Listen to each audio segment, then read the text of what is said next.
আমার চ্যানেলে তোমাদের সকলকে স্বাগত।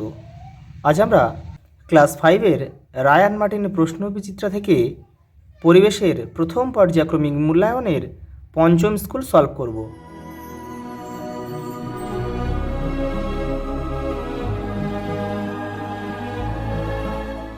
প্রথম প্রশ্ন দেখো, কাঁধ থেকে কনুই পর্যন্ত হাড়কে বলে হিউমেরাস। আর ফিমার হচ্ছে কিন্তু কোমর থেকে হাঁটু পর্যন্ত, আর কনুই থেকে কবজি পর্যন্ত আনলা আর রেডিয়াস। কেলেঘাই ও কংসবতী নদীর মিলিত প্রবাহের নাম হচ্ছে হলদি নদী। আর এই রূপনারায়ণটা একটু দেখে নাও, এটা হচ্ছে দ্বারকেশ্বর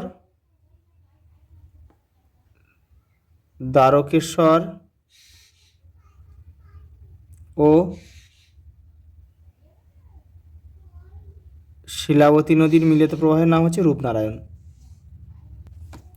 পরেরটা দেখো, স্টেথোস্কোপ আবিষ্কার করেছিল রেনে লিনেক। জলপাইগুড়িতে অবস্থিত একটি বনের নাম হচ্ছে গরুমারা। বেথুয়াঢরি হচ্ছে নদিয়াতে অবস্থিত, আর সুন্দরবন হচ্ছে দক্ষিণ 24 পরগনা জেলায় অবস্থিত। পরেরটা দেখো, কোনটির অভাবে চুল সাদা হয়ে যায়? মেলানিন। পরেরটা দেখো, শূন্যস্থান পূরণ করো। ডট পদ্ধতিতে যক্ষা রোগের চিকিৎসা করা হয়। জল শোধন করতে ক্লোরিন তোমরা লিখতে পারো, পটাশিয়াম পারম্যাঙ্গানেট লিখতে পারো,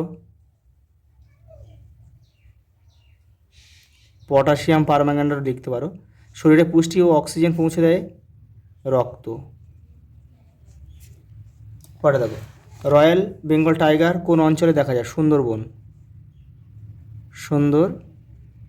অঞ্চলে দেখা যায়। সূর্যরশ্মির প্রভাবে আমাদের ত্বকে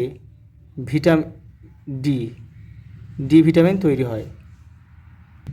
পরের প্রশ্ন দেখো, মানব শরীরে ত্বকের কাজ কি? এই দেখো, বাইরের আঘাত থেকে শরীরকে রক্ষা করা, ভিটামিন ডি উৎপাদন করা, আর শরীরে জলের ভারসাম্য বজায় রাখা। পরেরটা দেখো, নিত্যবহ নদী কাকে বলে? যে নদীতে সারা বছর জল থাকে তাকে নিত্যবহ নদী বলে। যেমন গঙ্গা, সিন্ধু,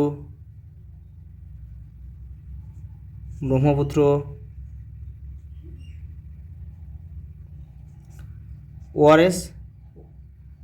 ওআরএসের পুরো নাম কি?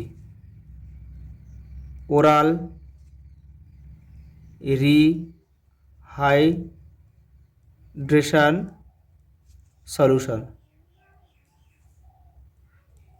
তোমরা এটা বাংলা লিখলেও কিন্তু হয়ে যাবে। কেন দেওয়া হয়?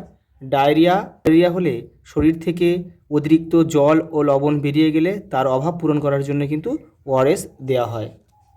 পরেরটা দেখো, মাটির দুটি সজীব জৈব উপাদানের নাম লেখো।